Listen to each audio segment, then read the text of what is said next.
Peace and blessings. Can you hear me? What's happening? How you doing, Brother J? Back again. What's good, man? Right back with it, man. I'm good, my lord. How you, man? Hey, man, I'm doing good, man. I see we overworking you and underpaying you. You know what I mean? It's my honor, man. I took the day out. You know, I knew we would be building, so you know, we spilling over to a second one. I was prepared, man. You know, good vibrations, good people, man. That's what it is. That's what it is. So, I mean, that was a dope live we just did. For folks who are just tuning in, know with a surety that, you know, we just went live with Brother J from X Clan on Riot Starter TV. You can go back in archives and check that joint out. Right about now, we got another MC who is no stranger to hip hop, one of the founding fathers. We had a true Mount Rushmore, you know what I mean? And we had a true joint talking about the bands and everything. We couldn't do it without talking about Stetsasonic. You know what I mean? That's right.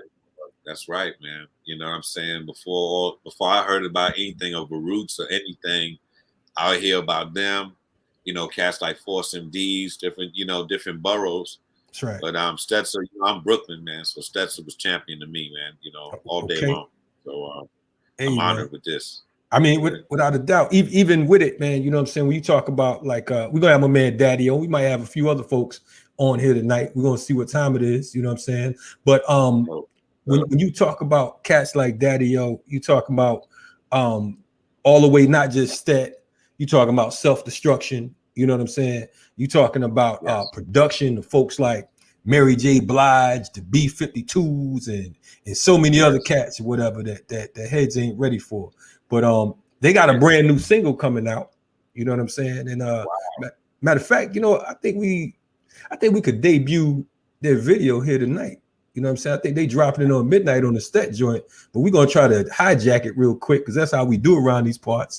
You know what I mean? And we're gonna give y'all, since y'all checking us out live tonight, Brother Jay and I are gonna introduce this new video from the band called Stet. You know what I mean? So that's right about now. Just say Stet.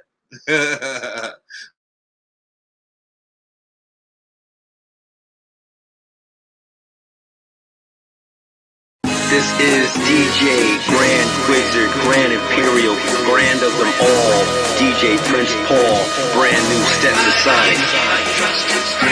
Some of y'all waiting on detox. Y'all thought Wise was a beatbox. Y'all thought we broke up, but now y'all giving up. Click clack, Stet's back. Call that what you want, but it's just rap. I heard on the street, bring the band back. Cross my heart, brought the band back. So we here now. Where your man's at? The one who was laughing on the internet. But now we smash on the internet. Class on the internet. To just say Stet. Hands in the air if you love life. Shouting out Philly cause they love bites. We in Brooklyn most of the time. And the host of the time might have seen us with a drum set. Bobby Simmons on iHeartRadio. Prince Paul on the new Chris Rock show. Gamble, gamble. Bet, playing 928, it ain't hit yet. You know a girl got a black and yellow house. When we play, she come out, cause she eat, sleep, and shit Stet. Some of y'all waiting on detox. Y'all thought Wise was a beatbox. Y'all thought we broke up, but now y'all giving up. But now y'all giving up. But now y'all giving up. Clean your vision up. This is 2020. Big money, milk and honey. Shout out when you're working and you can't sleep. All you're thinking when you up is about your big dreams. On the bus with the band. Big dreams, on the chart like a trout going upstream. You ain't about that. You can lead in. I can save these tickets for my best friends. Loyalty rare, but we full of that. You need money now, maybe should've stacked. We might be the best thing you ever lost. See this day coming, so we going off. East New York, but it's Amity and Fox too. All the people, all the blocks too. Stet fans and some who don't know you. Join up in the city when we flow through. Might do a show when we blow through. Paul and Daddy-O, they give lectures too. Some of y'all waiting on detox. Y'all thought Wise was a beatbox. Y'all thought we broke up, but now y'all giving up. But now y'all giving up. But now y'all giving up. You ain't about that. You can lead in. I could say these tickets for my best friend. Where we at, D? D Street. The incomparable Triple D Street. Thank you, sir. We back. Some of y'all waiting on detox. Y'all thought Wise was a beatbox. Y'all thought we broke up, but now y'all giving up. But now y'all giving up. But now y'all giving up. But now y'all giving up.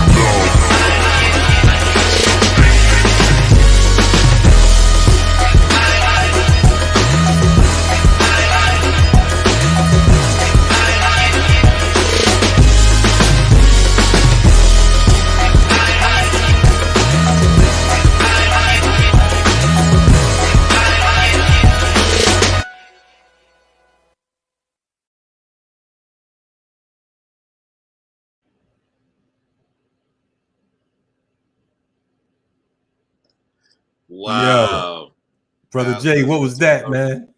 What? What was that? Dope. Yo, what? yo, That beat is hard, man, bro. That shit was harder than the That was times, fun. man. That When Daddy O sent that joint, I looked at it because I'm like, you never know what to expect. You know what I'm saying? When you talking about hip hop, you know what I'm saying? I know he been consistent, but I'm like, wait, this is stat? This is the whole stat? What they gonna do? What they about to do? Wow. You know what I'm saying? See, that's how I love it, to hear veterans get down. That's right. Because I mean, you're supposed to be timeless. You know what I'm saying? And that shows it, man. That was so fun. And that's how you heard about Stetsasonic in Brooklyn. You feel what I'm saying? You hear new joint come out. They had anthems for Brooklyn, dog. Yes. Come on, Sally, man. Talking all that jazz. You know what I'm saying? Man. Fire. Band called Stat.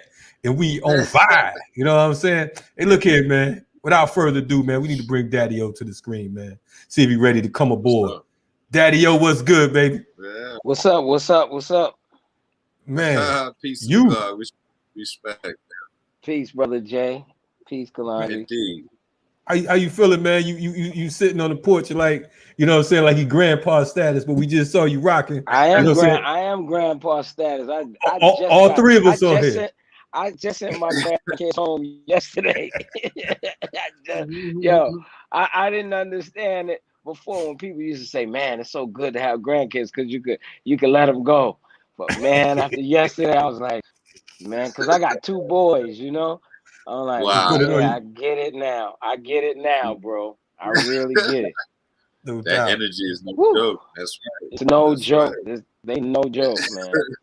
Man, for folks who are unaware, first of all, let me start off. I got to rewind a little bit. My name is Kalonji Changa, and I'm live and direct. Brother Jay from X Clan is my special guest co-host tonight. I noticed y'all looking for the Renegade Culture crew.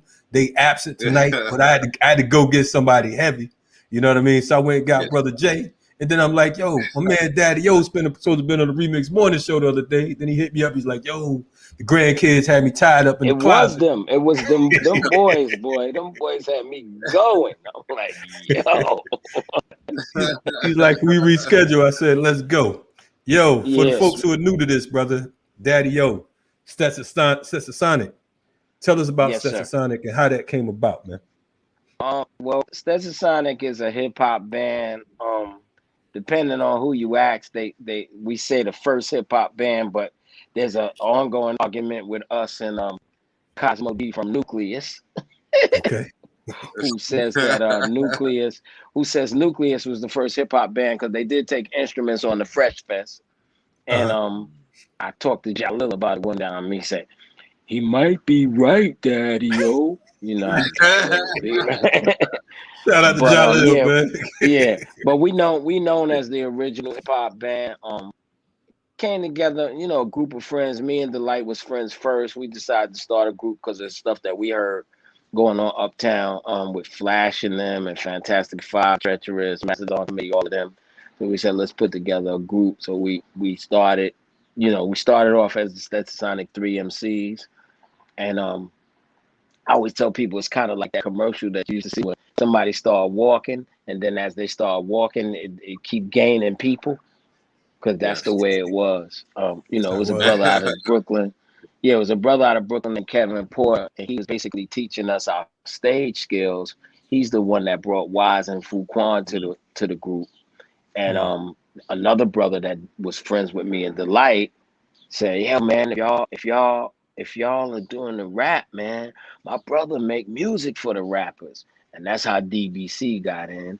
And then we was actually Brooklyn always have a lot of parties in the summer. So we actually had went by the Brevoort projects. It was Brevoort Day, but off on one of the side blocks on Quincy, we seen this little DJ scratching up Caravans liquid, and he was so mean with it. And that was Prince Paul. He was 17 years old. He said he thought we was gonna beat him up because we did one of these gestures to him. He said, "Man, I thought they was gonna beat me up, but we just liked him." We actually had to get permission from Paul's mom for him to be in the band because he was only 17. Wow. And then Bobby was a friend that we had for a long time. But I never really had known Bobby as the musician that he was. I knew him from parties and stuff. We used to have a place in Brownsville called The Hole where everybody used to play. But one day Bobby said, we was playing the Latin Quarter, and Bobby said, "Yo, man," because that's not Bobby on Go Stetson. So Bobby said, "Yo, man, you should let me play the live drums." And I was like, "Where, Brother J?" Because Latin Quarter was only a small balcony stage, right? Exactly. And he said, "Down there on the floor." I said, "Down there on the floor while we up there on the stage?" And he said, "Yeah." I said, "Okay, let's try it." And we tried it, and it was nuts, yo. It was crazy. Like we already felt like a band because we were just bringing all the equipment. The reason we really became a band, it's not rocket science. We were making all these records, and because DBC was a producer and Prince Paul was a producer, I wasn't a producer yet. I learned how to produce from them too. I wasn't a producer yet, but because they had all this equipment, we kept asking ourselves, how are we gonna duplicate this on stage? Because back in the day, it was no Serato, it was none of that. So the only thing you could have did is get buy wax, and we didn't have enough money to buy wax of instrumentals. Yeah. So I was like, let's just bring it on stage, and so we just started bringing everything on stage. And once we did that one gig with Bobby with the drums, it's like, yo, we adding this to everything else. So DBC was already doing all the sampler, all the sequences with his two machines, with the drum machine and the ASR 10. Prince Paul was, he never brought other equipment, but he was already on the turntables. Wise was already doing the human mix machine thing with the beatbox, and we was like, yo, if we bring the drummer in, that's gonna be bananas. Now, what year was this? What year was this? The year that we brought Bobby in, I think, was 87, around there, because it was right before. It was right before we went out on, and they got to correct me on this because I get the Def Jam tour and the Dope Jam tour mixed up. So I think it was the Def Jam tour. It was Big and Deffa, LL Cool J, and Houdini was the headliners. Step down from that was Dougie Fresh and Jazzy Jeff and the Fresh Prince. Step down from that was Eric B and Rakim, and then 3 opening acts with Public Enemy, EPMD, and Stetsasonic. Wow. That was hip hop. Wow. That was when hip hop tours was like. Yeah, that was crazy. Yeah. That was a crazy tour. We killed. That tour was amazing. It was amazing. Now, let me ask you something, brother. Why would y'all want to keep the name of band in your situation at that time? Was it more of, instead of cats walking in front of the turntables, how hip hop, eventually became? But before that, were your influence other bands like Sugar Hill or Chic or some of the people that we were before? Sampling? It was before that. We always liked the bigger band. So like Bobby says, being in East New York, Brass Construction comes out of East New York, Sky comes out of East New York, BT Express comes out of East New York. So we used to always see bands play. But then we also was big fans of Mandrill, War, Earth, Wind and Fire, like all of those big bands. We liked it. Right. And then we always, most hip hoppers are, even today I find some of the young people are, we were always influenced by James. And so, you know, we saw some levity in that because I'll stop and go. Because one of the biggest problems with hip hop shows back in the day was one thing was like, because Run DMC was the first time I saw this perfected, and then Houdini did it too with Grandmaster D. The turntables used to skip a lot because Cats was using wax, and so that was a big issue back in the day when people used to do shows, because you had to do a show with a DJ, and then also the turntables are skipping. And then one of the things people don't know, a lot of times when you listen to hip hop records, especially some of them that came out on Profile and some of the other smaller independent labels, you won't see instrumentals, you'll see TV tracks. So the chorus will be in there. And that was, people were making that for their show. It was actually pressing the records to sell, but when they performed, they would just turn it over and then have a empty space except for the chorus. So it was difficult to put the show together, you know. And then once we started looking at what we were like, yo, we are a band and we could do the things that bands do, which is stop and go on purpose, slow something down, speed it up. We could do all of those things that we knew cats with turntables just couldn't do. So for the groups that had big records, it was cool for them because their records was big, so they could do it.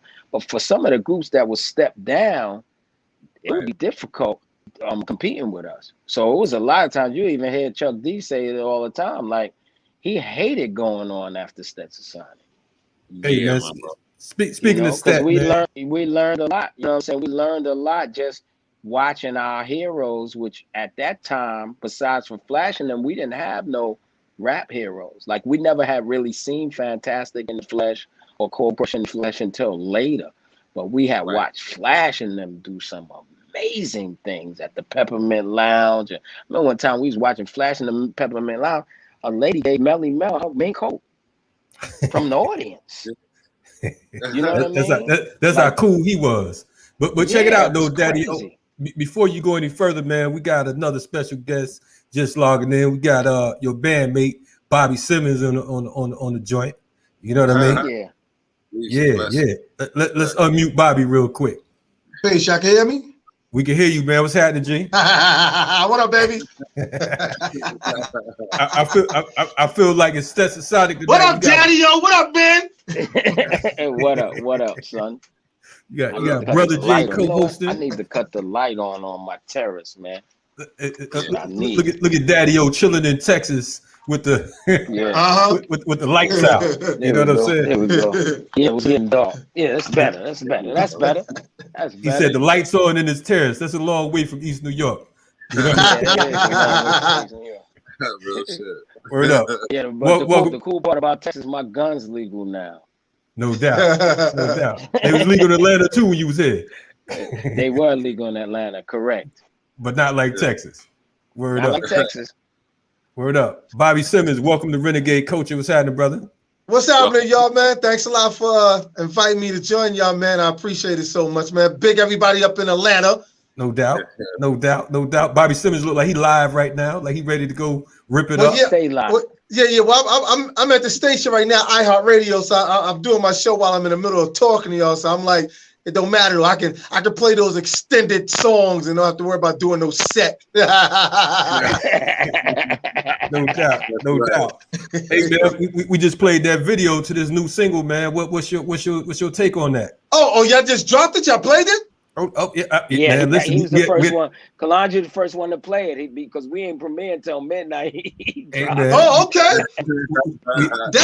That's dope. Well, to give you my opinion on it, man. One thing I will say, man, is that we look good, and it's happy to see us all back together, man, and making new music. You know, this is another chapter in the group's in our book, our page, our book, our journey. No doubt. And I'm just hoping everybody, man, go out and check the single out, check the song out, because we got more coming behind us, man. We ain't done. We just starting. Yeah, I tell everybody, man, if you like that record, man, you're gonna love this album. Cause the album, yeah. Album we just started. I ain't even gonna lie. Who did that track, man? Who did the track? Kevin Dean did that. Kevin one. Dean. Yeah, Kevin Dean. Yes. He produced for Mary and a bunch of people. I think he did Father MC too. Okay. But he used to do a lot of stuff for Uptown back in the day, Kevin Dean. Word. Man, great choice, man. It was rocking. It was fun. It was clear. Yeah. Clean, man. Y'all look strong, man. I love it. I love it. Thank you. That record, because like Kalonji was referring to earlier, I'm always recording, right? So what happened when Kevin gave me that joint, I said, yo, I called him back. I said, yo, I'm not going to listen to this record again until I get with the guys. He said, what you saying? I said, look, I know this is a Stet record, and if I listen to it again, I'm going to steal it for myself. I know I would. Right. So I literally did not listen to the song until right before the pandemic. We went out to the Netherlands. We had a show in Helmond, which is an hour out from Amsterdam. And I played it for the guys in rehearsal for the first time. That's like my second time hearing it. And they all was like, yo, that's crazy. So what we did is we was like, okay, so I was like, y'all like the beat? They was like, yeah, we love it. I said, all right, let's open to it in Helmond. So we opened to that with the No BS Allowed lyrics just to see if it worked. And it really, really worked. You know what I mean? Because now we's doing it. Bobby had the stops with the drums. It was kind of crazy. So we got back home, and it took us a little while to figure out what to write because we had a bunch of ideas. But we kind of calmed it down to like, let's kind of be Stetsasonic now. And then I came up with the detox line because I was like, the only hip hop, quote unquote, old school, I don't believe in that term, but I'm just using it for purpose here. The only old school record that people are anticipating is Detox. But other than that, ain't nobody thinking about Kane gonna do a new record, Kim Play gonna do a new record, Rakim gonna do like nobody is expecting nothing from us, which is kind of good and bad, right? It's good because you could come out with surprise like we're doing, but it's bad because it almost feel like out of sight, out of mind. So I was thinking about that one line of them, just who that hip hop fan is and what they sitting there waiting for. I said, so it's Detox. And then Delight looks at me and goes, y'all thought Wise was a beatbox. Right. And then Wise looks at me and said, y'all thought we broke up. I say, that's dope. And so we just, what I'm saying? Yeah. So we, but yeah. So how was the writing process for the album? I mean, was everybody still up to speed? Did y'all have to jog, ciphers and get certain members back up to speed? Well, no, these guys, when they do it well. My only issue was convincing them, since I've been putting out this independent record since like 2016, my only issue was convincing them to do it. But once they do it, then they in pocket. The one thing I will say though is Wise is a whole different animal right now. Like I played the title album, the title cut to the album, to a few people, and every time they hear his verse, they like, who is that? And I mean, they've been asking me like, they'd be like, who is that? Like, and I'm like, that's Wise, and they like, that's Wise. I'm like, yeah, that's Wise. Like, Wise is on a whole different trajectory right now. Like, I don't know what he on, but he on something. Right. When I heard the joint earlier, it just and I mean, just checking out the video, it brought me like some De La Soul vibes. You know what I'm saying? Well, yeah, just like De La comes from us, so no doubt. I don't know if you noticed, but De La Soul's name comes from a Stetsasonic record. The B-side to the first Stet single is called Rock De La Stet. And that's where they got the name from. De La Soul. So, they was always there. Like, I don't know. I had dropped a little vignette of a video I did, interview with a cat not too long ago. And, let's like Chuck D says, we did a tour, that same tour I was telling y'all about, but we shared a bus with Public Enemy on that tour. And 3 albums came out of that tour bus. It was Stetsasonic in full gear, Public Enemy, It Takes a Nation of Millions to Hold Us Back, and Paul was in the back of the bus writing 3 Feet High and Rising. Wow. That's one hell of a bus. Yeah, so it's a lot of synergy. Even between those three acts, it's a lot of synergy. A lot of synergy between Stet and PE, a lot of synergy between PE, De La, and Stet. Like it's a lot, it's certain things that those acts, I'm not talking about nobody else, but them, I know them, right? Right. Certain things that we believe, like in terms of like performance and record and attack and just a whole MCN, like we all kind of come from that same group, and then we borrow from each other like ideas. Like I said, Paul was a young boy, but giving us like all these. Like I said, I learned how to produce from DBC and Paul. I was never a producer. Word. But I used to watch them on their machines, and I used to be like, "Oh, I want to learn how to do that." Let me ask you a question, Brother Bobby. Do you feel like the production today matches to the type of production that y'all was doing back then, as far as the live versus the digital, make it on your watch or whatever case may be? Do you think the music experience is the same for new generation versus the elder generation? Yeah, I mean, once the tracks were submitted to us, me and D talk on the phone a lot. Once D gets the track, he goes, "Yo, Bobby, let me send you this track, man. You need to hear this." And I always listen to it to figure out, if this is going to be a Stet track, we have to make sure we keep what we have always done, to maintain, that Stet sound, and make sure that we blend with what's going on today. It's not so much, we didn't have to change so much. Even with the Giving Up Love track, when Kevin submitted the track to us, we automatically knew that was the Stet track. When I take things in and mix it, I go, okay, this thing have to be mixed down once all the vocals is in, whether I add an extra hi-hat to it or 808 to it, it has to blend the way that we've done it years ago, but also have to have that modern feel. We don't want to overdo it, that we're just, when we mix our records, we mix from the head. You know what I'm saying? We don't really mix too much from the ears, because of the simple fact that everybody try to make their stuff sounds like everybody else. We mix for the head. I would send Daddy-O the track back and say, "Yo, D, if I pan the hi-hat to the left a little bit, this will be dope." It's like, we'll listen to things like that y'all probably not really peeping. Correct. Right. You know what I'm saying? That we peeping. So we make sure that when we go in to do Stet records today, first of all, it's got to be hard. You know what I'm saying? Because the first thing everybody's gonna come back to is Go Stetson. And I don't think we can get any harder than Go Stetson. We may try, but I don't think we're gonna get any harder than Go Stetson. That's a hard act to follow. Exactly. You set your own bar. That's dope. That's the ill shit when you fight to be better than your last self. Right, exactly. Real quick, like you know what I'm saying? When we talk about Stet, when was the last time you all actually recorded together and released anything? Because I know we've been catching Daddy-O all the time. He was in ATL. Before this? Yeah. That was what? 93.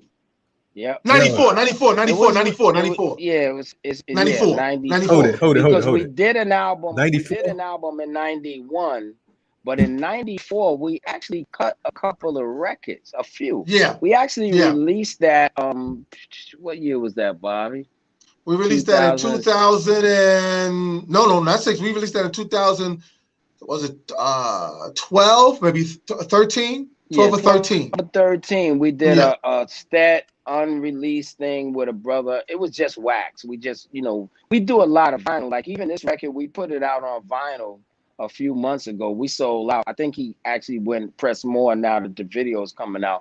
But we put out some unreleased Stet stuff on vinyl. So yeah, that was stuff that we had made in 94. But we hadn't. So it's been 27 years. Yeah. 27 years since y'all last recorded together, and this shit came out like y'all been sitting in the lab all this time.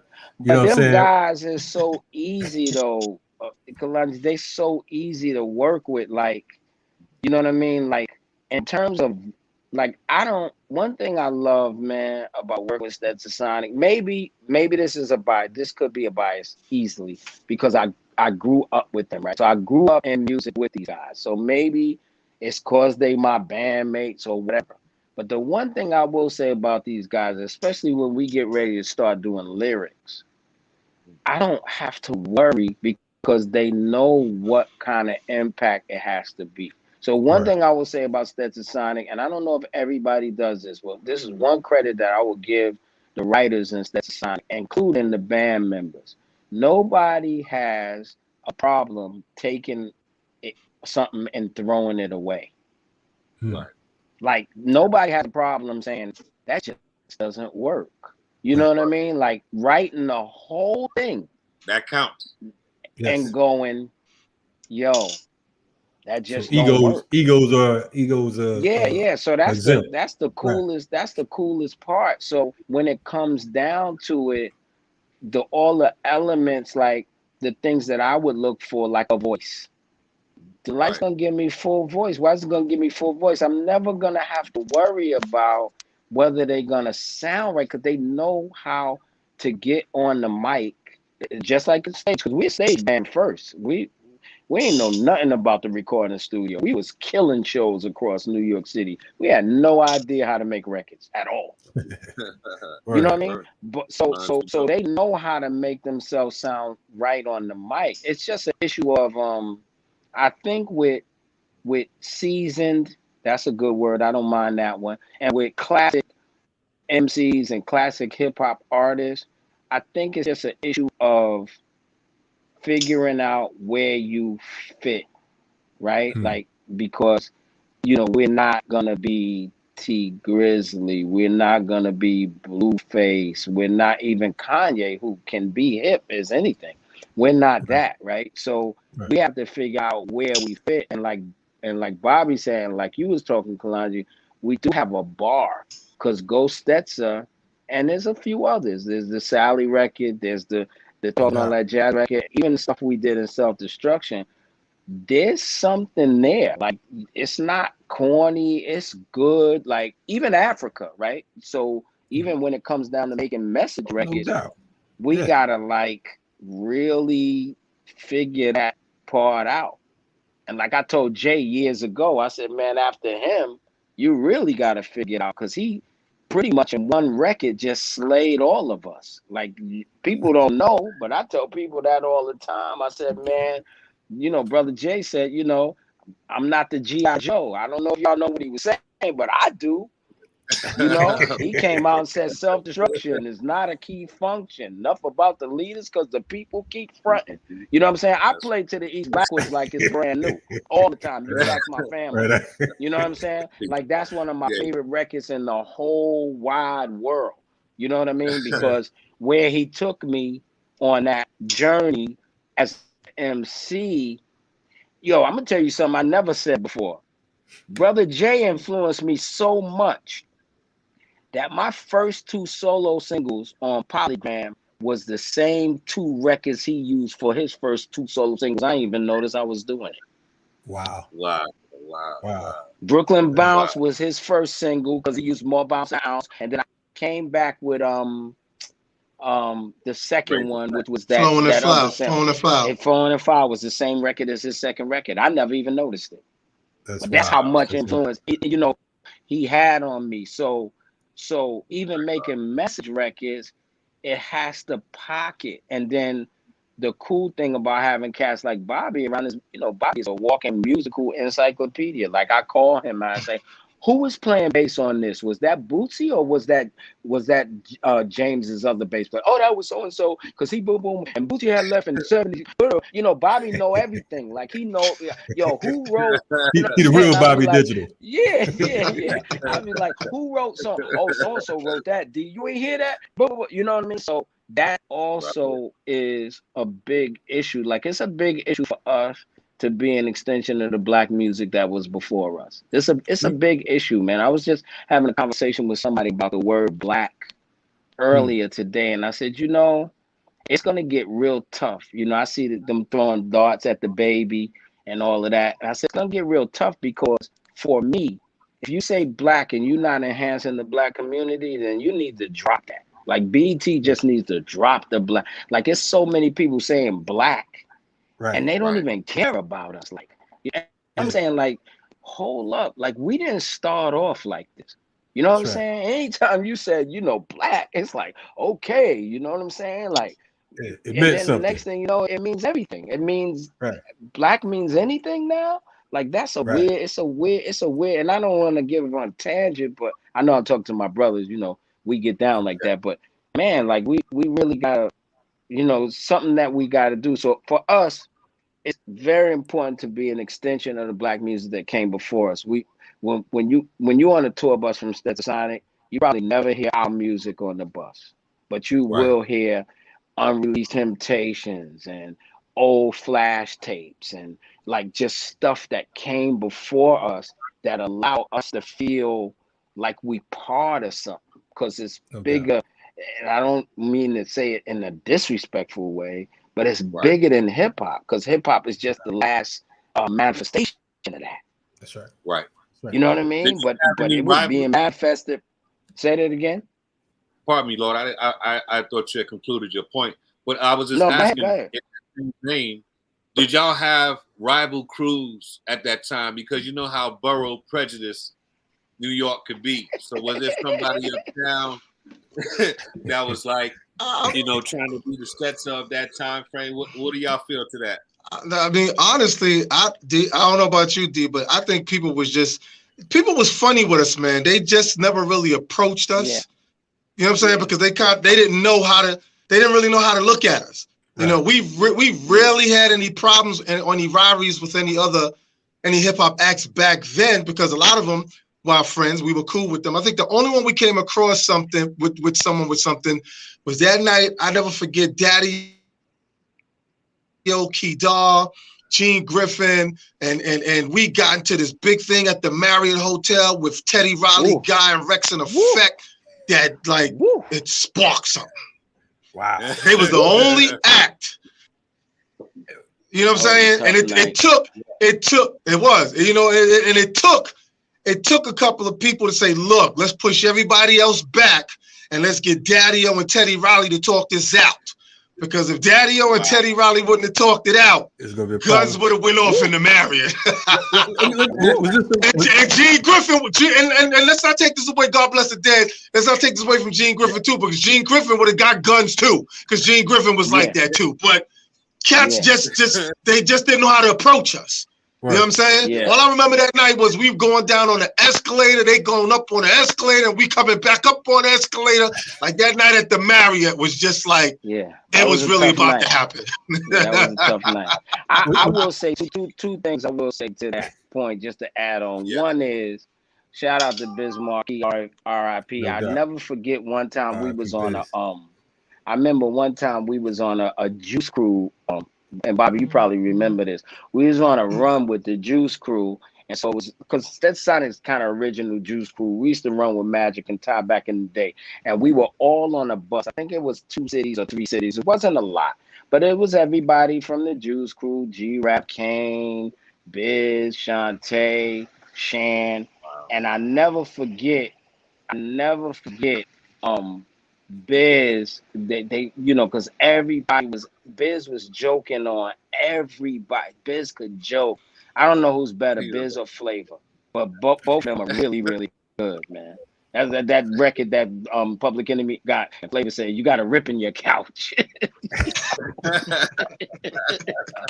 But Flavor's real good at that too. You know what he called playing the dozens or whatever.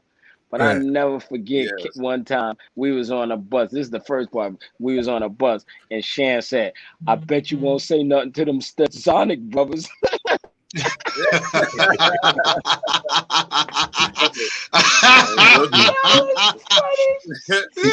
I would say, on the rival level, I did have one rival in East New York. He passed away. That's my man T-Funk. But if you listen from the Bad Boys, if you listen to the original Bad Boys record, that Inspector Gadget joint that they got, and T-Funk said, well, I'm the chief and there is no other. He was going at me because I was known as the chief MC in East New York. Right. So yeah, me and Too Funk used to go at it all the time because we used to do parties together all the time and try to be the last one to rhyme. That record was all hard. of that. Yeah, that record was hard. Yeah. So yo, that Rex in Effect joint. Not to get back on that. Was that around the time with that Tribe joint they had when they had to beef with no, the Tribe? This is before this is before that. Way before that. They've been wilding for a while then, huh? Yeah, this was the summer. This was the summer of '88. This was at the Jack the Rapper convention. In Atlanta boys, no, in New York. No, New York. Okay, New word. In New York. New York City. And they my peoples now. Like I mess with Idris and his brother. That's that 137th crew. Them boys are hard. That's them real Harlem dudes. Yeah, like, you know, people talk about that ain't that other Harlem where people be dissing them. This was Lil Scott and them. God bless the dead. If anybody tell you about Lil Scott and them, this was real. But we was real too. You know what I'm saying? So it was like, yo, this is about to be a problem out here. Like it was really getting ready to be a problem. Yeah. And then he was like, yo, Gene was like, the rest of the guys was like, yo, let Teddy and Daddy-O talk about it. And we talked about it. I cleared it up. And you know, we actually, me and Akil been friends ever since. Wow, you know, that's dope. Yeah. That's dope. We on this is Renegade Culture right now. We live with Daddy-O and Bobby Simmons, co-hosted by a man of Stetsasonic, excuse me, the band called Stet. And we co-hosted tonight, special guest co-host with man Brother Jay from X Clan. I feel like we took a time back in hip hop, came back with the same dope shit that we left with. Yeah. I want to know real quick, like, you know what I'm saying, because you mentioned self-destruction a couple times or the Stop the Violence joint. How did that come about for these new cats that's out here that aren't familiar? And I heard there's some new stuff coming in regards to that. Is that true? Oh yeah. So it was Chris's idea, KRS-One. Chris was already doing some Stop the Violence type of stuff. He had already did a record called Stop the Violence and Hip Hop. So he had an idea. One thing I will say, and this is what I say to everybody, it's unfair to speak about the Self-Destruction record that came out in '89 without mentioning Ann Carly and Nelson George, because they were very instrumental in putting that whole movement together, including being able to go to people, get studio time for free, et cetera, et cetera. But it was Chris's idea. He wanted to put a bunch of people together to make a record. D Nice made the record. And then D Nice did something very, very interesting. But from what I know, Keith and them was around. So the Bomb Squad was around him to influence him, because we all rap to that. Doom, doom, doom, doom, doom, doom. We all rap to that. The changes that you hear in the record didn't come about till after. And probably one of the most interesting things that happened, and I said this story before, was me watching LL Cool J write MC Light's rhyme that day. Wow. Because LL was he wrote that Funky Fresh Just to Impress, Ready to Party. He wrote the whole thing. Wow. Because Light had a rhyme, but it was all statistics.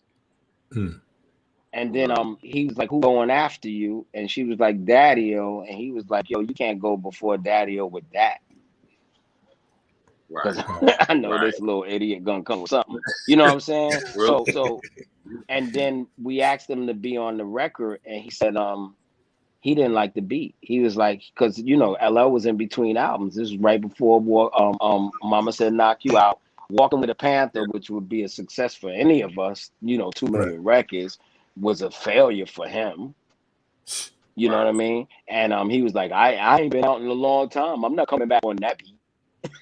That's right. Okay, LL. But he was right though. I mean, he did it right. He played it right. But yeah, Chris came up with the idea, and then, you know, everybody contributed what they did. And then shout out to Ralph McDaniels, him and Vid Kid, which was doing a whole bunch of the videos back then.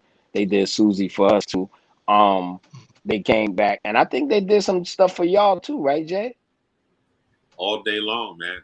Yeah. And you inspired me, brother. You know, you spoke about some things, but you know, y'all allowed us to come up into a session where I think it was Calliope Studios, right? If that was the name of it. Yeah, but, it was. I met you up there. I went up there. You let me come up there and sit with y'all. And De La was there. Biz was there. God bless. And Jungle Brothers. Mm-hmm. And and Tip was up there too. And I saw how much they were into breaks, like how me and Shaft was you know, infatuated with break music and whatnot, and they would, you know, battle like little kids in the lab about traveling and coming back with certain records. Right. And hanging with y'all that day in that lab inspired me. Like, I don't feel like my love for old music, you know what I'm saying, will fall on deaf ears, because they're masters that respect that. Right. You know what I'm saying? So you inspired me when I was in that creative process. I was still in soldier mode and Blackwash before the music and whatnot. Right. You know, coming up there. It wasn't like Starstruck night. It was coming up there, you know, a fellow Brooklyn night would have us, and, you know, with other brothers that I grew up with, and just showed me a different side of the game, man. I want to thank you for that. Okay, man, no doubt, man. We you know, we support each other, man. It's you know, I pray for these young kids sometime, man, and you know that they might possibly experience some of that. You know what I mean? Like, you know, you coming to me and then me hearing you and loving you. Like, I pray that they get to experience some of that, because that's really what hip hop was supposed to be, really is about. It's just that rotation of thing. I was with Flash a couple of weeks ago, and he was explaining to me, like, even how the whole MC thing started. And, you know, he was telling me how, you know, he just figured out how to do the backspinning, and he set his mic down. And Cowboy picked up the mic, and Cowboy, who had formerly been in the military, did the little hip, the hop, the hip, you know what I mean? And it just became a thing. You know what I'm saying? It just became a thing. He told me, he said, yo, Melly Mel was the third one. I never asked him who the second one was, but I can almost bet it was probably Creole, because Raheem wasn't with him at the time. And it could have been Ness, though. But he said Melly Mel was the third one to pick up the mic. Because we doing this whole, as we doing this Self-Destruction 2 project, one of the things that we trying to do, me and my man Azim, shout out Azim Latif, is we actually trying to get Mel and Flash to talk. Wow, they don't talk really no more? No, it's really hard. And it's ugly. It's hard and it's ugly. You know what I mean? Wow. And it, you know, it's and I understand both sides. So you know, even though Flash my man, so I'm a little biased. I ain't gonna lie about that. But But yeah, that's one of the things, because, you know, we talk about that whole Self-Destruction video, and seeing Marley and Red Alert together in that video was almost just the biggest deal as seeing any of us rap. Word. You know what I mean? Because that just was a rivalry and all of that. So yeah, one of the things, man, you know, that's one of our aims, man, especially at Stetsasonic, as being like Stetsasonic, elder statesman, blah, blah, blah, is to just really try to show some of that example, man. Because our lack of unity within the culture is a little ugly right now. Word. One of the people in the chat, man, just posed the question. They wanted to know why Rakim wasn't on that Self-Destruction track. You know what I mean? So Rakim talks about it in his book. Chris didn't ask him, and he actually is not happy about that. Wow. Because Chris didn't ask him to be on Self-Destruction. Actually, we've been having talks with Rakim about Self-Destruction too, because he wanted to be on the first one. Wow. But Chris didn't ask him. Do you think it was a lyric thing or what? I don't know, man. I mean, I know at that time, Ra was the guy at that time. You know what I'm saying? Right. I mean, it's very, and I love Chris, and I mean, I love Chris so much that the first album I put out when I came back was called Everybody But KRS.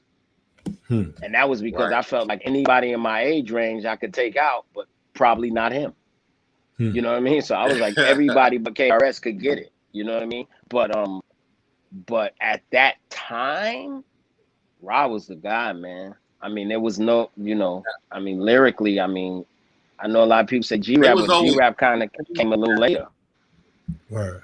Yeah, they was putting up Kane to battle him, the God, you know, the God, the God getting in the ring and whatnot. That's what, you know, they was propping that for a long time and whatnot. But they both got their, you know, they icon trophy for what it is. Yeah, at the end they of the day do. without They do. Yeah, Rakim, you know? and Rakim is in a place right now where he's like, he gets up that everybody want to see that, but he's like, you know what? I'm in a place right now where the journey is going just fine. You know what I'm saying? Right. The journey is going fine. You know what I mean? Like I'm Miles Davis right now. You're not, you know, you wasn't gonna try to put him. You ain't gonna. You wasn't gonna put Miles up against, you know, any one of the Bradford Marcellus kind of guy. He's like, nah, I'm riding right. I'm good. I'm good. That was the Larry Holmes Muhammad Ali fight, and then Larry Holmes Mike Tyson. Right. Yeah, exactly. It's not to diss nobody. You already a champ. You know what I mean? Exactly. You already a champ. Yeah. It don't even count no more. Right. It's like an exhibition fight. But it don't. Yeah, and shout out to Kane. You know what I'm saying? Definitely. Oh yeah. So Kane is in the video. Go ahead, brother. Kane is in the video. You see Kane in the video with Bobby, because Bobby's in the video. Kane lights on that line in the very beginning. The line for the Latin Quarter. So Kane is in the video. Where? So he definitely wasn't. You know, he definitely wasn't anti self-destruction. You know. Yes.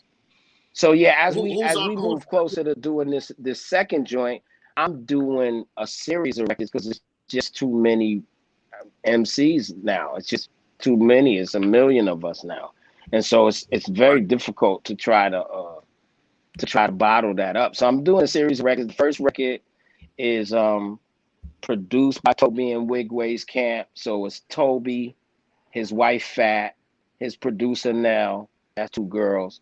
Me, Chuck D, Big Crit, and Westside Boogie from Eminem's crew, and then Flash is on it too. So that's the first song. Nice. But and that's produced by Toby. But I got like I'm sitting on for from Premier, from Pete Rock, from Large Professor, from Easy Mo B. I'm still assembling people.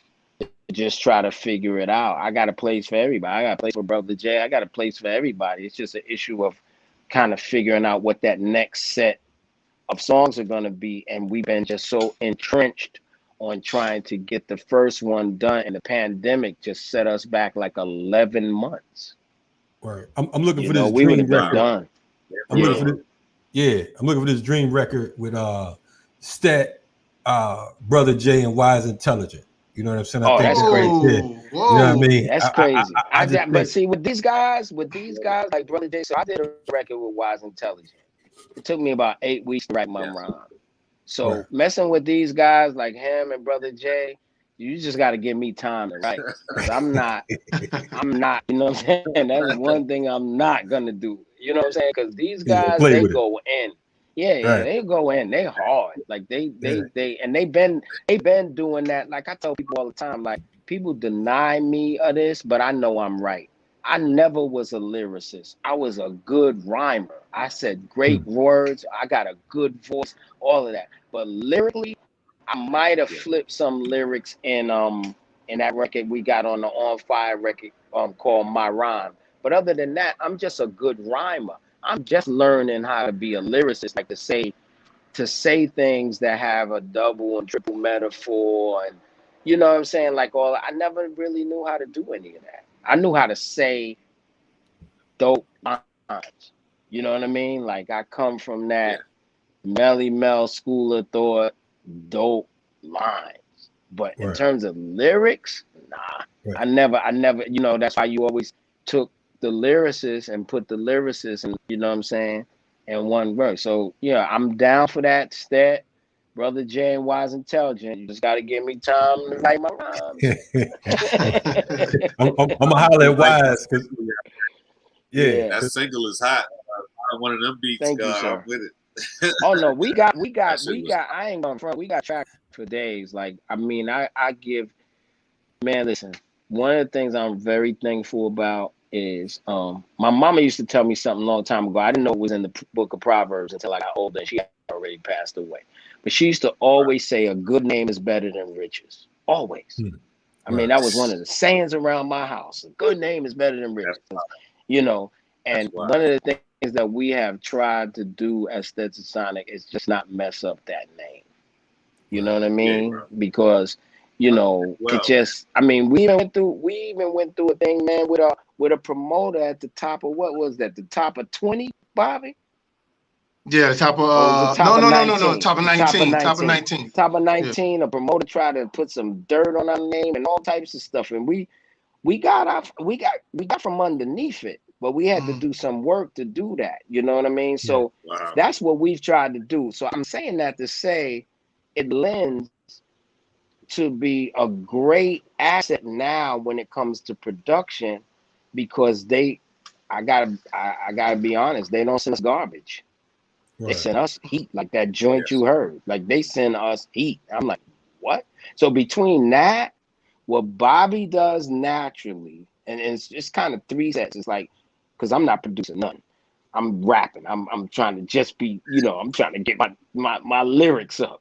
So between people respecting us and giving us heat like Kevin Dean, what Bobby does just kind of naturally and intrinsically, and the ideas that the light is coming up with. Yes. He's coming up with these ideas. So the name of the album is Here We Go Again. He called me one day and he says, man, that Here We Go Again. I'm like, what are you talking about? Because I didn't know what he was talking about. He said, you know, that Isley Brothers Here We Go Again. I still didn't know what he was talking about. Wow. So I listened to it and I said, this is crazy. So it's real easy for me to call C-Doc and go, yo, Doc. Because that's what I do on my albums. I come up with something and I say, yo, Doc, you got to handle this. Like, this is, and when he sent it back, it took a while. I think the light thought it wasn't never going to come back. And when it came back, it was bananas. And so that, you know what I'm saying? So between what the light's coming up with, what Bobby is doing just naturally, organically, and what producers are giving us, man, we got heat. I can't even front. We really do have heat. We got some time. We got a few minutes, and we might add on a little bit because, you know what I'm saying, this is going by so quick, and y'all hitting with so many jewels. Usually, like we got a tradition in Renegade Culture, right? Now we done had everybody on here from the Last Poets, the Wise Intelligent, to Killer Mike, to Cyrock, and so on and so forth, right? And one of the things we do is we always ask the artist to spit some bars. And I know Daddy O just fed us some type of malarkey talking about he don't really, you know what I'm saying, be on a lyric like that. But I beg to differ. You know what I mean? Yeah. If I do spit something, I gotta read it. Okay. That's how. I was just saying that the other day. Like I did something with my man and them the other day, right? Right. And I was like, yo, I'm really off with my friggin' freestyles. Okay, well, ain't no problem. You know what I mean? We take reads here, so you know what I'm saying. We're gonna get I could do one that. read from you. This one, I'm doing this one for Kalonji because it's controversial. You know what I mean? So why gotta be controversial, brother? It's on your show, so that's where people gonna hear. It's just a line in here. You know what I mean? But this way your people gonna hear it. And I'll rap it, kind of say it, right? Says I shoot high, making phony MCs want to lay low. Classic hip hop Picasso, the wordsmith maestro, the Brooklyn-based beat all arts, no holes barred. Don't need law for your card, etc. G in East New York, but at Harvard I'm lecturer. Love my daughter, problem if I catch you disrespecting her. Basket case, war ready, masterface, Alpha and Omega, the first and last in place. I love hip hop, but I hate Lil Nas X. And while I'm at it, fuck Puff for supporting Lil Nas X. Love the 380. My goons really love text. Started in New York, but right now in the Southwest. I nearly ate my haters because at 60 I rhyme better. Shout out to Queen of the Ring, Debo Babs and the girl Cheddar. Heavy hitter, swinging a sword, then chopping heads off. Hip hop ain't going soft. We cutting you dudes off. Clearly, none of y'all can even see me or be me. Sit your ass down. Easy. Daddy O's in the building. Act like you don't know Stetsasonic. New single drops at midnight. Yes. They understand that. What's the name of the new single? Now y'all giving up love. Now y'all giving up love. Now y'all giving up love. Y'all caught the video at the beginning. Yes. If you just logged in, You're gonna have to hit rewind. The video was dropped officially right here on Renegade Culture tonight. First the first spot. Act first like y'all know in the with world. Daddy. So and because that's Sonic, you can say first in the world. Oh. And make sure y'all, you know, people out there, your viewers and your audience, man, please, you know, support us. So, you know, we're back. The one thing I always tell people, man, you know, we all of us individually and even as a group collectively, man, we had and still have a great journey on this ride, this bus, this train, or this driving ride we have in this career we have in hip hop. And we just want everybody to know, man, please support us, continue to support us, because we working hard out here, man. And we're not trying to change the game. We've been in the game for so long. It's just that, you know, we had to sneak back up on your ass. So there it is. and then I got a line I'm gonna be saying from now on. Right? Here's the line that I'm gonna be saying from now on. You know how everybody be talking about they doing it for the culture.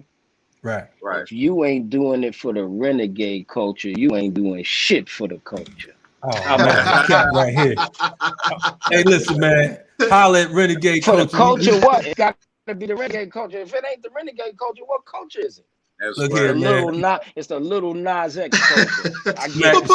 Professor Daddy-O, this is for the red, the black, and the green. The keys. That's right. How we do around here. Y'all must understand what's going down. This is official hip hop tonight. Renegade Culture, Riot Started TV, the whole thing.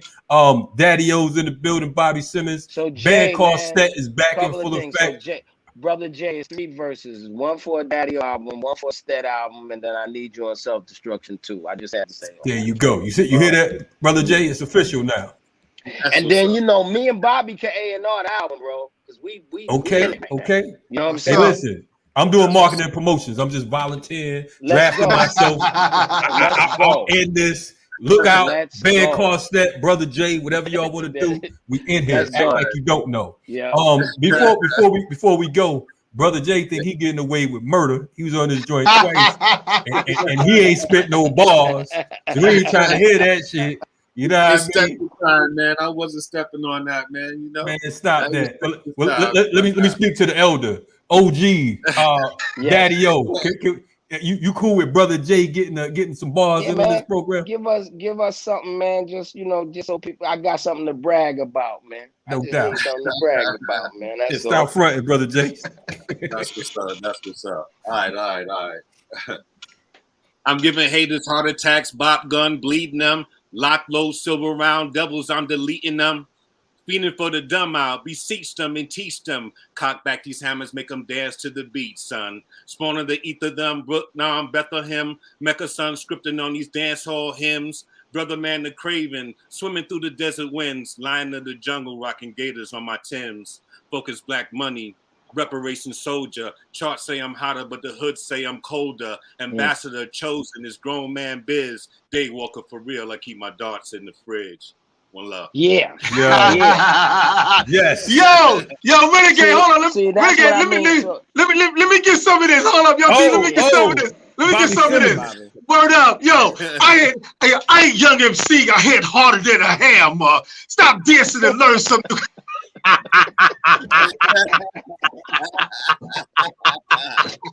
Yo, Daddy-O. Bobby Simmons, we lose them, ladies and gentlemen. Yo, D, tell this on a plus when no tears out, right? That's my introduction. That's right. We got to rap for You the Man. We made everybody rap on You the Man. BBC. Yeah, man. Yo, salute, man. Brother Jay dropped like mad undercover gems in that joint, starting off with the Bop Gun joint. You know what I mean? Y'all got to hit. See, that's what I'm talking about being lyrical. Like, I'm just learning how to do that.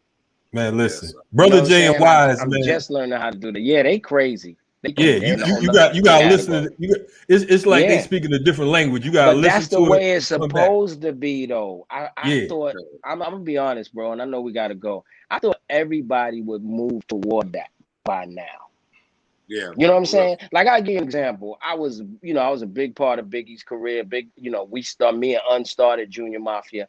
When they brought me the demo tape to Biggie, I said, yo, this is great because gangster rap is about to end. Because after this kid raps, nobody's going to want to rap after him because he was so good. I was wrong, but I just felt like, when somebody heard somebody great, that they just was going to strive to be greater. You know what I mean? You just bought some more time. You just bought some more time. We just in a weird marketing. Yeah, right. We're in a weird marketing place right now. And I say this all the time, and I hold to this.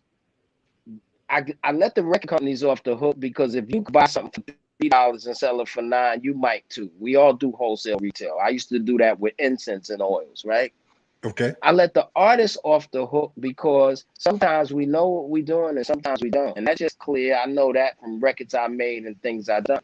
It's black radio that really failed us. And that's where I came up with that concept where you saying black, if you're not supporting black, then you just need to take that out of your name because black radio, 2019, Tony Braxton makes an album. The entire thing is produced by Babyface and they don't play nothing. They play nothing. How do you do that?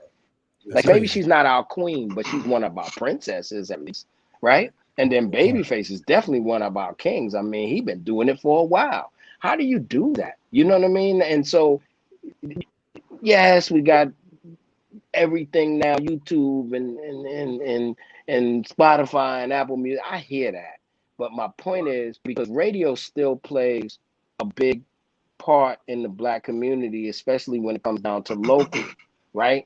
And where in the past we might have had one station in that city, we now are doing 3 and 4 down the dials that are still calling themselves the home of hip hop and R&B, right? That's crazy. But what they're doing and it's them. They could blame it on their bosses. I really don't care. But the bottom line is that y'all are the ones, because we can't stop listening to terrestrial radio based on locale. We learn our weather, what's going on. Even if there's a gas shortage, we had that black ice thing in Atlanta, all of those things we learned from local radio. But if local radio, V103 and everybody else, if all they playing is, I'm not even going to talk about it, but if all they playing is what they play and they playing it so much, it's like, it's not like there's not other things to play. Like I'm very, Bobby told me yesterday, and I got it to him right away. I said, man, we got a line on the Stetson record that goes, no, a girl got a black and yellow house. When we play, she come out because she eat, she sleep, and shit stat. And he says, man, that shit stat is not going to fly on radio. So I sent them a clean version. But I'm interested to see if black radio would even support this record because ain't nothing wrong with it. Right. You know what I'm saying? So they even play records like that. I mean, isn't there? That's what I'm saying. That's what I'm saying. Like they're the ones that failed us. They're the ones that really turned their back on us. And then we could get into BT and all the rest of them that call themselves black. But they're the ones that turn their back on us because they're allowing. Yeah, that's because they let Clear Channel get involved. I work in radio, and what they do now is they send an email. There's no more program directors in radio. They don't exist now. Wow. So Clear Channel now, what they do is they send emails out to every station across the country and give you your top 20 playlists and say, this is your playlist. This is what you play in rotation every hour. So there's no more program directors that can help you break your record. That's why there's no A&R people, or they don't have any artist development where people can get radio people involved to say, we want you to break this artist. Clear Channel all got involved and said, we don't need y'all no more. All you got to do, here's your playlist. So whoever's now saying this is your playlist, they're the program directors that send that same list to every black station across the country. So if you're in Houston, or if you're in New York, or if you're in New Orleans, you hear the same program within the same station. You'd be like, yo, this sounds like the same program that Houston radio plays, because it is. Right. Yo, that shit is crazy right there. Let me ask you a question. Is it a crime to monopolize the radio waves in that fashion? Because that's a very big grid for Clear Channel. Is that a crime to monopolize the waves and not open up, especially if the lyrics are disrespectful? toward I say yeah. I say monopolize the waves. I say yeah too, but nowadays, you know, I mean, they looking at what's going to make them money. Stations, and it's no longer to them about the music anymore. It's about the artists and what kind of artists they are, and who's going to bring the most advertisers to us to say that, well, we want to spend our money here because Cardi B is really out of control. Right. And we know Cardi B, you know, where's the girl that sticks out her tongue and be like, and talk broken? Where's the ignorant Spanish girl? Are y'all playing her music? Are y'all playing them? Okay, well, we know there's a buying audience. We don't care about the music. We just need to know. If you look at how artists are marketing themselves today, they're not marketing themselves through music. They're marketing themselves via a personality. They're not marketing themselves through music no more. The only one who's marketing themselves through music, like y'all could be mad at me for saying this today, is Bruno Mars and Anderson .Paak. They're marketing themselves through their music. They're not marketing themselves via their personality. So the Cardi B's, the Megan Stallion, it's like, here's the blueprint. This is what no one cares about your music. No one. Little Nas X, no one cares about your music. All right, so let me ask you a question. Why wouldn't a Lauryn Hill be as attractive to them if it doesn't matter about the music? If it didn't matter, and we're saying as the people, like, yo, I like a little balance to this. Play a little bit less of whatever the Cardi B and whatever it is and add this. Where does the people have power in creating that playlist as you being on the inside? Is it money? Yeah, of course it's money. It's definitely money. When I started over at iHeartRadio, I was a non-believer in this what they call social, not social, but the radio stations now that's on the internet. I was very I was non-believing in this, but then I figured out a way how to tap to the audience. What I did, I'm gonna tell you what I do quickly. What I did was I still do the phone thing.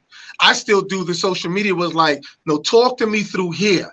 I need to speak to you directly through here. If I'm tagging you, let's tag back. I literally talk to people while I'm doing the show. I literally got Positive K, Ralph Tresvant, all these other acts talking to me while I'm doing the show. And I tag people and go, see, Ralph Tresvant is talking to me. Say hi to Ralph Tresvant. And they go, hey, Ralph. And Ralph talks back to them. I still use the old method. I get on the phone and say, all right, I'm going to take your phone calls. I got tickets to go see such and such in New York. And I have tickets for it, but I'm not doing it through social media. Call me. We have a line here. I still use the old methods to kind of draw attention to people. And that's people, not just New York. If there's a concert in Houston, I can get tickets for concerts for Houston and tell somebody, if you listening to iHeart at 101.9 in Houston, I got tickets for you to go see such and such, the Brad at the club. And they'll be like, I live in Houston, where at? You know, I still do the verbal thing. So it is money. But your playlist, in order to alter that, coming from Clear Channel, that would have to be the people raising money to say, we want to play for a campaign for Stetson to be played in rotation 4 times a day or whatever case may be. Is it that raw as far as buying airtime to push a record nowadays? Yeah, that's for the mainstream radio. Over here, what we at iHeart is like we got different channels of everybody. So I program my own show. I just did a whole run of Stetsasonic, an hour Stetsasonic all week. I did a 2 o'clock show, then it was a 4 o'clock show, then it was a 7 o'clock show. It's like, yo, it's Stet radio all day. Or where I'm at, I can program my list. I program a list. I'll be playing stuff like Salsa Orchestra Runaway, or I program my own list, and they don't bother me for it. How do we program the larger stations? Just like how in TV wise, the Nielsen ratings or whatever control that. If you can make a change, I'm sorry, brother. I'm sorry. If you can make a change in radio, right now it's kind of hard because everybody's into talk radio. All these serious channels, they doing talk radio. No one really cares about the music no more. No one does. It used to be the opposite. Yeah, if you can make a change or some shit, you know what I'm saying? It was on AM stations and stuff. It wasn't on the main.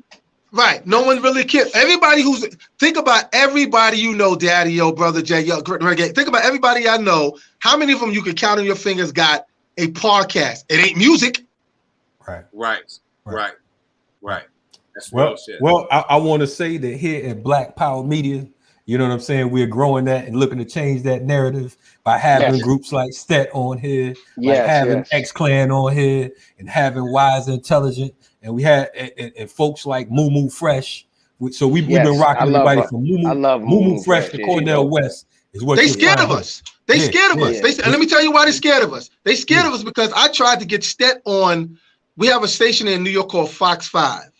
And the lady over there, I know her. Her name is Rosanna Scotto. And they wanted to talk about the Black community. I'm working with Eric Adams, who's running for mayor in New York here. We know Eric, yeah. Right, you know what I'm saying? So I said, well, look, you want to talk to cats in the hip hop community? Me and my group have been doing this for years. We strapped about boots for years since Yusuf Hawkins. We can if we can talk to some people, we can talk to them. And the programmers and the producers up there, they was like, yeah, but you know, do you think it might be better if it came from someone like, you know, if you can get a Jay-Z or so they're not looking for cats like us who have the information because they look at Chuck D or Stetsasonic or KRS-One. We're gonna give the wrong information on the Fox station. Now you know it's crazy you said that because of the fact that they had like Felipe Feliciano from Felipe from The Last Poets. They had they had matter of fact, Chuck D was on Fox 5 at one time, New York, back in the day. You know what I'm saying? But they learned from that, I think, just like they learned from hip hop, because in the 90s, we can see you can could go down, be anywhere in the tri-state, and everybody from the street organizers to the so-called drug dealers riding down the street, bumping Public Enemy, bumping X Clan, you know what I'm saying, bumping Stet, you know what I'm saying, and there was no difference in hip hop. You know what I'm saying? If it was being played, it was being played. I think that was before they made that effort to seriously monetize it. As Brother Jay was talking about, I know that, you know, in my eyes, and shout out to my brother Jared out there, we know that all of this shit is political. And that's exactly what it is. To a degree, it ain't even about the bread, it ain't about the dollars, because of the fact that they're trying to maintain the nigga machine. So we have to just like Jay was talking about earlier, one of the things he was talking about was tours. And he was talking about how he was tapping into different markets that the average Joe wasn't going into and able to sustain itself. We have to do the same thing. We need brothers and sisters out there like you to push platforms like this, because of the fact that this is where the bread and butter and everything is going to come from, because of the fact that these other cats don't give a fuck about you. It's more right now of like, you know, these are the old heads, get them out the way, and like you said, come with some new bullshit. So how do we work towards organizing that? I think one of the things that we haven't talked about, which is something, is my soapbox, right? And my soapbox is, I feel like classic hip hop artists don't make enough music, right? And I think that's a fault. And I understand. Let me tell you something that's interesting. Most of these guys, we mentioned a lot of them earlier in the show, make more money now than they did in the past, right? They make more money now than they would have made on the Def Jam tour, the Dope Jam tour, whatever. Because when they go out, the money's there. If it ends up being like a big sponsor, like you know, like a Clear Channel, you know, or like a Live Nation, then they end up getting a nice little penny, and that penny is nice to them and nothing to Live Nation or whoever's putting it on, right? So they might have went out on the road in the past for $7,500 to $1,250, and now be getting 25, 30 clip, which is nothing if you look at what Drake can make. But a 30 clip for old school artists doing 2 shows a night, that's 60 grand a week. That's a nice little penny. So what happens is they feel like there's no sense in making new records. They're hiring me to do this old music. It's working. I don't have to do much work. All I got to do out there is go and perform. They're going to put me up. They're going to pay my money. They're going to fly me. They're going to whatever. And then I could go home for 5 days and chill and mow my lawn or do whatever. But what that does to the atmosphere, to the ethers, or whatever you want to call it. So many words we could use. And trust me, I know we could go on this show. What it does to that is that there's no charge there, right? Because energy exists, and there's nothing that we could do with that, right? We didn't make it. It was here before we got here. It's gonna be here when we gone. We can't do nothing with energy. We can manipulate it. We can live with it. We could do that. But the energy that's out there, because of what happens sonically, and because of what happens visually, it permeates what goes on. So you got now riding through neighborhoods, women or men, or women and men, riding through neighborhoods with teenage children playing Cardi B, and they 43 years old. Mm-hmm. Right. Yeah. Right. And the reason is because they don't have no bragging rights. They can't throw on a new Stet record or a new Kane record or a new Rakim record and have the bragging rights. And when they put on Talking All That Jazz or Eric B is for President or Raw, it sounds old to those kids because let's face it, that music is dated. It's great music. It's timeless. I agree, but it is dated.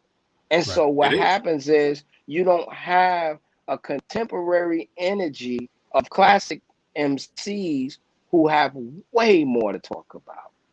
We have way more to talk about. But it's not worth us chiseling the pen on the pad anymore, bro. This is like go play ball at the kindergarten kindergarten class, and I'm a D1 or pro player.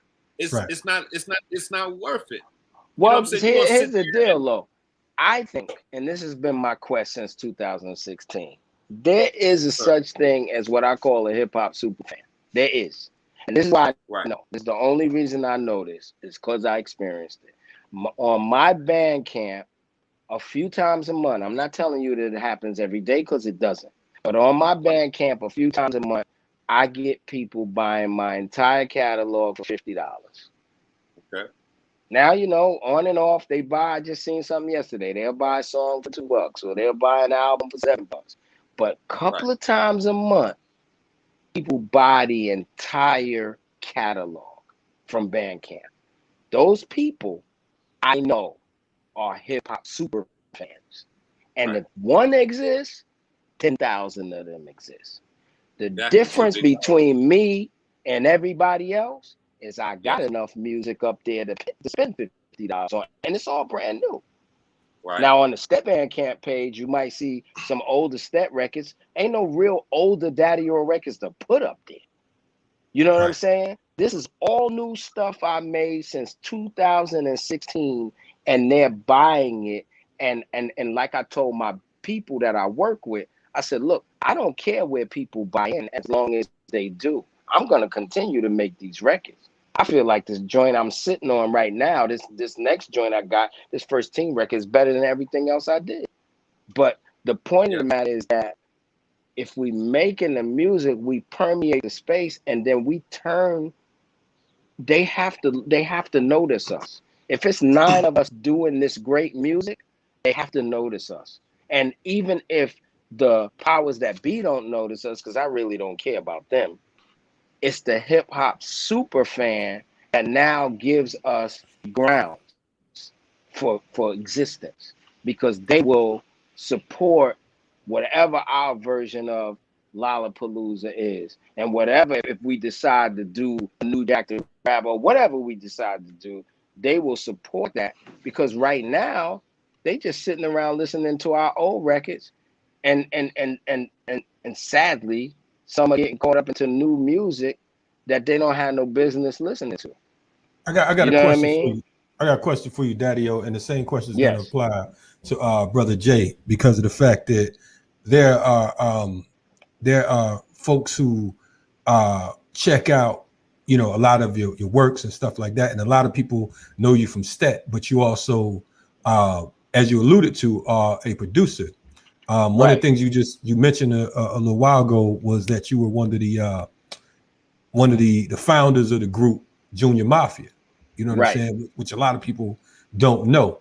who are some of the Right. groups that and artists that you've produced, tracks you produced, but also how did that whole Junior Mafia thing come about? Because of the fact that you just threw it out there. Yeah, I'll go backwards from Junior Mafia, and then I'll talk about the other stuff. So the Junior Mafia stuff happened because who's Lance Rivera, Un's brother Just used to live right next to me. A lot of people don't know this, but Just was the first person with the Biggie tape. It wasn't Mr. C, it wasn't Maddie, whatever that guy, Maddie, whatever from the source. It wasn't that. Yeah. It was Just that had the Biggie tape first, because Un was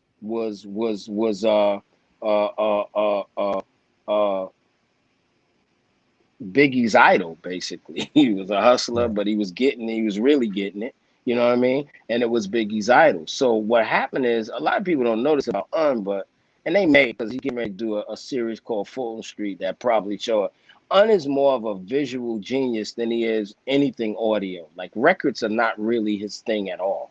But he had this incredible idea for Junior Mafia, which we never really got to expose because cats blew up at a certain time and then Biggie passed. It was just a weird thing. But we had this whole visual idea that we was doing for Junior Mafia. Even if you look at the album cover, nobody understands it because they see Ray Sean on a bed with tubes. It's like a hospital bed, and they're like, what is that? But that was all part of the story that we was putting together. So Just introduced me to and then came to me one day and said, yo, I want to put this thing together. And he showed me a visual that a guy had written. We actually still looking for that original post. I think Drew Dixon might have it.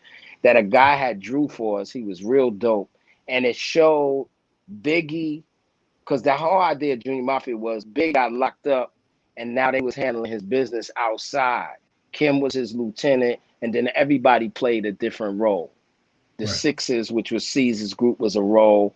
The Snakes was Ray Sean and them play a role, and then Kim was another, and then Klepto was his own entity because he was just the kleptomaniac. But anyway, this is what we was, what we was trying to do. So it came about because I knew Just introduced me to one day. Came to me and said, yo, I got this idea I want to do for Big. And I was like, what big thing? He said, Big said, go for it. And then we made the whole thing in my basement. You know what I mean? Like, maybe the Junior Mafia, man. And at the same time, I was doing Inga. At the same time, I was getting Foxy off the ground too.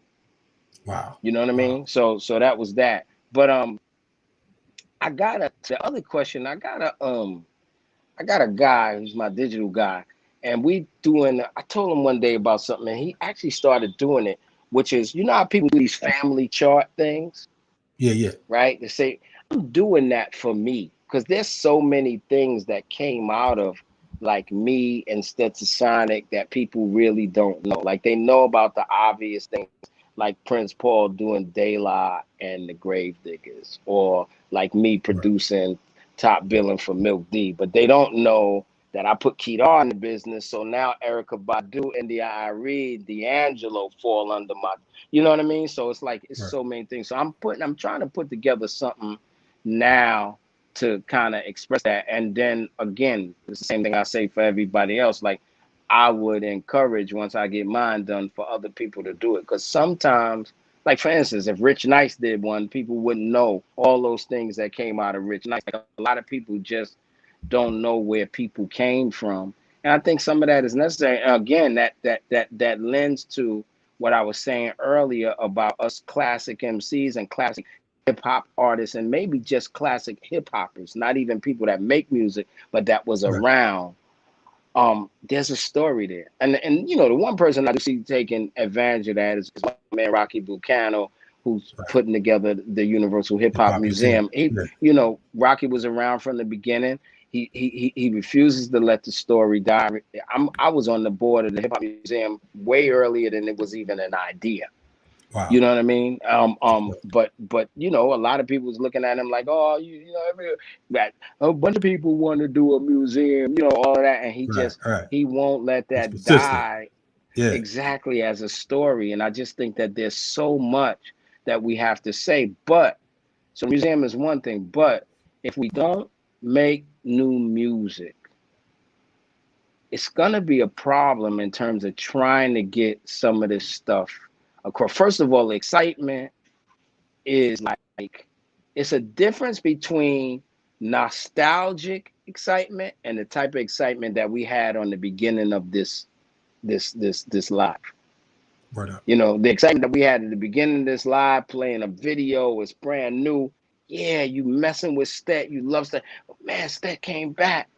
That's the kind of excitement that you need for Rakim, that you need for Kane, that you need for Light, that you need for Kid and Play. Because if you hear a new Kid and Play record in 2021, 22, and it's comparable, not compromising, they're not trying to do trap, they're not trying to do some bubblegum, but it's classic Kid and Play. Just they sound good, they sound, and it's hitting.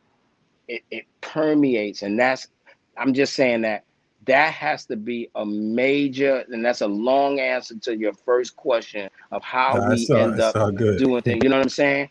Yeah. We got to do that because, yes, I think it's incredible what you do because you're always going to do that. You're always going to bring the right people on to talk about issues and probably, like I will, say things on your joint that I'm not going to say on nobody else's joint because I trust you. You know what I mean? So I could reveal things to you. Certain people I can't, and you know how we get down. You know what I mean? So you're going to cover the issues, but imagine if at least once a week it was one of us with something new. Hey man, fresh video and all. We looking for it. We looking for it. So we gonna draft you as A&R for the veteran foundational MCs.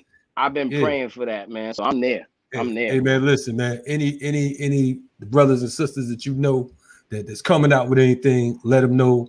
Like I told Rocky, you know what I'm saying? Yes. You all have a home right here. Thank you, sir. I appreciate that. You know what I mean? Yes. And whatever we could push that you have, you know what I mean? We definitely be honored, man. It's been a long evening, but I think it's dope to have you and Bobby and Brother Jay. I know Bobby and Brother Jay had to step off, but right. Definitely a powerful joint. We appreciate the insight, the information. Yes, brother. Yes. You know what we got coming, man. What can we expect starting tomorrow, man? So tonight at midnight or tomorrow, the beginning of the day, we got this Stet. Now y'all giving up love. We dropping a single and the video. We're gonna have links on all the social media to our Bandcamp. That's where we driving everybody. Probably in the next week or two, it'll be available on all the platforms. But in the beginning, we just gonna do the Bandcamp and the YouTube thing. So you guys will have the video to share, and you'll have the records to buy. So those will be up there. We got a big show coming up for Stetsasonic on August 28th in New York. The Stetsasonic and Friends. We bring in AZ, MOP, Das Effects. Who else is on that show? I think Master A, Smith and Wesson. So we bring in, we bring in friends. That's the 28th in New York, at Coney Island and Van Shell in Brooklyn. So we definitely looking forward to that. And we may even want to try to tour that particular set. But we gonna, Stet just gonna be doing things. We starting to talk to people about some offers and getting back on the road and if it makes sense to us, it's gonna. But that album, that Stet album, it's gonna be good, man. I won't lie. It's about to be elsewhere. No doubt. Y'all gonna make me come to New York on the 28th, man. That sounds bananas right there. AZ, Smith and Wesson, you know what I mean? MOP and Stet. That sound crazy right there. Sound real crazy. Be crazy. Well, listen, man, it's always an honor to rap with you and have you on board. Sir. Salute to you. You know what I'm saying? Tell the people how they can grab that Stet music. I know my ring light just got dark on me. Yeah, we got a Bandcamp that'll be available, but it's Stetsasonic 1. That's our Bandcamp. So it's Stetsasonic1.bandcamp.com. We also got a Stetsasonic.com and the links to the music and the merchandise, because I know a lot of people are gonna be asking about that T-shirt. Yes. So you could definitely go on. Cop one myself. So you can go Stetsasonic.com and get it all. You know what I mean? You can get it all. It'll be a link to the music and all that, but it's a direct link to the music. Stetsasonic1.bandcamp.com. But just stay in tune with us, man. We definitely gonna try to get the people what they want. No doubt, man. Salute. Love you, brother, man. Stay on point. Yeah, love you too, man. Enjoy that Texas air out there. Keep them guns clean. Well, I got a plane tomorrow and go to New York, so. Oh, okay. But New York just as hot as Texas right now. It's like, I looked already at the weather. know. I'm like, I thought I was gonna get some cool. I ain't gonna get no cool. Oh, nah, man. It's still hot concrete. They're gonna make you remember it. Yeah. Hey, shit, well, I love you, man. I love you, man. No doubt, Thank you, man. Same applies, man. Be safe, man. We're gonna wrap you in a minute. Okay, good. Peace. All right. No doubt. Hey, folks, Renegade Culture. You know what I'm saying? We had a double live tonight. As you can see, my ring light starting to get dark. That's telling me something. You know what I mean? For those of you who just tuned in, check out Riot Starter TV, where you'll have the exclusive joint with Brother Jay and myself. We had a hot little video drop on that. Here on Renegade Culture, you know what I mean? If you late to this right here, go back, rewind, check out the joint we just did. Brother Jay was the co-host. We had Bobby Simmons and Daddy-O from Stetsasonic. We premiered their brand new video right here on Renegade Culture today. You know what I mean? Shout out to my co-host who couldn't make it. Minister Server in the chat. Shout out to Kamau Franklin and the ear doctor. You know what I'm saying? And my man Sky High Jai. Hope y'all appreciate me holding it down tonight. It's been a Hip Hop Friday, and we'll see y'all again. Tune in tomorrow at 1 p.m. Our brother Balogun OJ Tade will be dropping Warrior Class tomorrow at 1 p.m. We appreciate y'all. Black Power Media, salute. Renegade Culture. You know what I'm saying? Check out the remix Tuesday through Thursday, 8 a.m. to 10 a.m. You know what I'm saying? We got some hot shit coming this week. Live and direct, Black Power Media. We signing out. Salute.